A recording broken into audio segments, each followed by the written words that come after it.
आज हम बात करने वाले हैं आईएक्स और पीवीआर की। पहले आईएक्स की बात कर लेते हैं।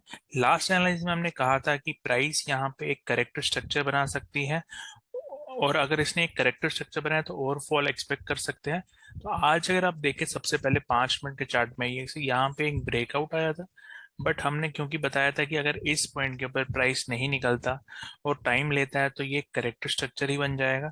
यहाँ पे आप देख सकते हैं ब्रेकआउट आने के बाद प्राइस फिर से नीचे आ गया स्लोली। तो एक बार हम यहाँ पे, ये जो प्राइस आई थी, इस पे एक स्ट्रॉन्ग अपमूव मिला था। लेकिन इसके बाद प्राइस ने ये जो स्ट्रक्चर मारा है, ये करेक्टर स्ट्रक्चर है। इसमें भी डाउन साइड की ओर एक इम्पल्स आया, फिर आपका ये करेक्टर स्ट्रक्चर आया, फिर से एक फॉल आया। ओवरऑल अगर अब यहाँ पे अब नेक्स्ट वेव की बात करें तो यहाँ पे एक अपसाइड एंटिसिपेशन होगी, जो एटलीस्ट इस पॉइंट के ऊपर जा सकती है, जो 124 का है। बट ये ओवरऑल एक करेक्टिव स्ट्रक्चर हो सकता है। यहाँ पे अगर हम मैकडी पे देखें तो यहाँ पे प्राइस जो इस वेव और इस वेव के बीच में एक डाइवर्जेंस दिख रहा है। तो यहाँ पे एक अपसाइड की एंटिसिपेशन है, स्मॉल अपसाइड, और फिर उसके बाद हमें फिर से एक फॉल मिल सकता है, क्योंकि ये करेक्टिव स्ट्रक्चर हो सकता है ओवरऑल। और यहाँ पे ये जो स्ट्रक्चर है वो आपका डाउन मूव है। इसके बाद आपको एक और डाउन मूव मिलेगा।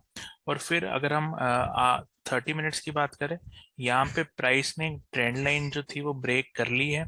तो यहाँ पे अब अगर समझ लीजिए, इसको मैं एक बार रिमूव कर देता हूँ। यहाँ पे जो 30 मिनट्स की ट्रेंड लाइन है ये ब्रेक हो चुकी है। बट यहाँ पे ये थोड़ा करेक्टिव स्ट्रक्चर बना रहा है प्राइस।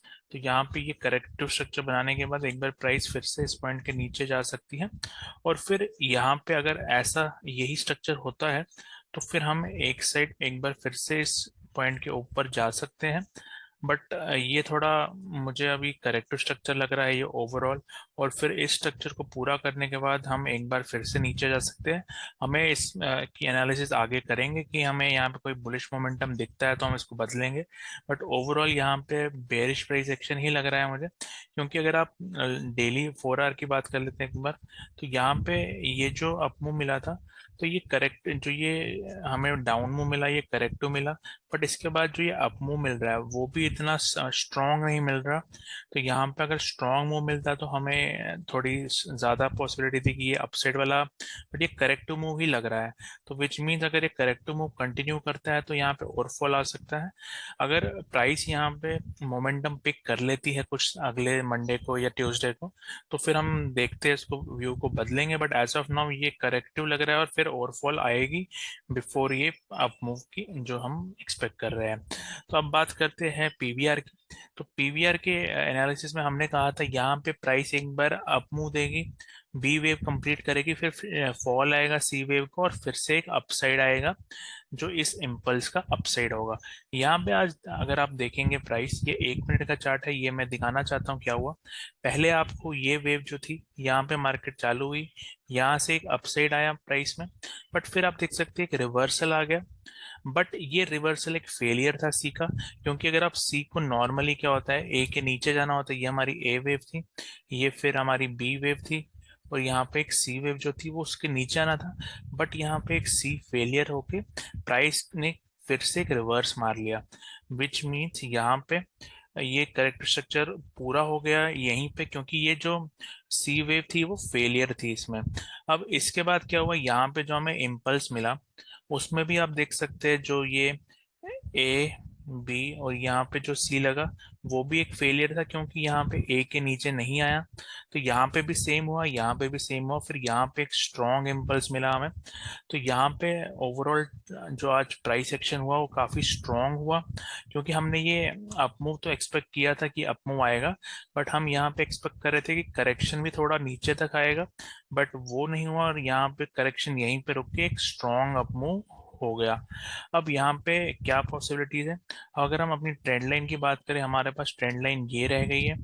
तो यहाँ पे अभी प्राइस एक्शन काफी स्ट्रॉन्ग है यहाँ पे, और इस वेव और इस वेव में कोई डाइवर्जेंस नहीं है। तो हम यहाँ पे एक्सपेक्ट करें कि हमें यहाँ पे एक करेक्शन मिलेगा और फिर से एक अपसाइड मिलेगा। अगर ये ट्रेंड लाइन ब्रेक नहीं होती तो हमें और अपसाइड मिलेगा।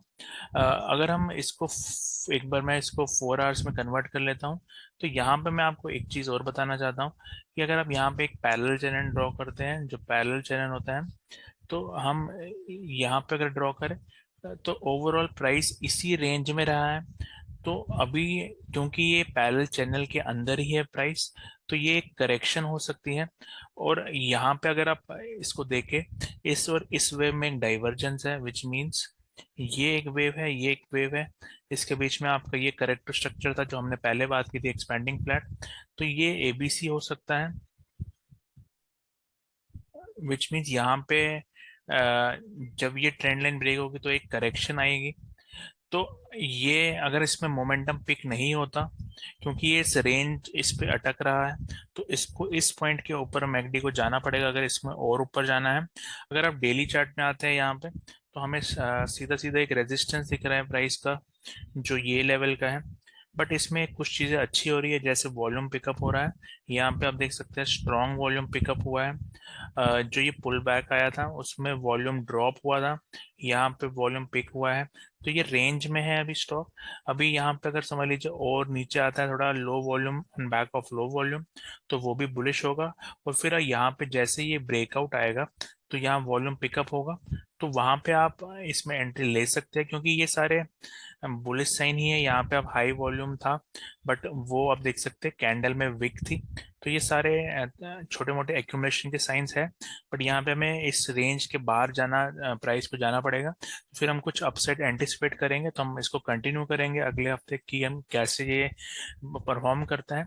यहाँ पे एक छोटा छोटा जो हमें एक स्ट्रॉन्ग डिमांड जोन दिख रहा है, वो है ये वाला लेवल, जो हमारा इसमें आप देख सकते हैं अराउंड 1460 से 1430 का लेवल है। ये स्ट्रॉन्ग डिमांड जोन है। यहाँ पे इस डिमांड जोन में हम देख सकते हैं हाई वॉल्यूम है। यहाँ पे एक डिमांड जोन है और यहाँ से पहले भी एक बुलिश कैंडल है। तो यहाँ पे अगर प्राइस रिट्रेस करता है, तो वो भी एक बाई साइन होगा। अगर यहाँ पे प्राइस आता है, तो वो भी एक बुलिश साइन हो सकता है। तो ओवरऑल हम इसको मॉनिटर करेंगे और यहाँ पे ब्रेकआउट का वेट करेंगे। तो हम इसको अपडेट करेंगे अपनी नेक्स्ट एनालिसिस में। अगर ये एनालिसिस आपको पसंद आई तो इस वीडियो को लाइक करिए, शेयर करिए। कोई डाउट है तो वैसे कमेंट डाल सकते हैं। Thank you.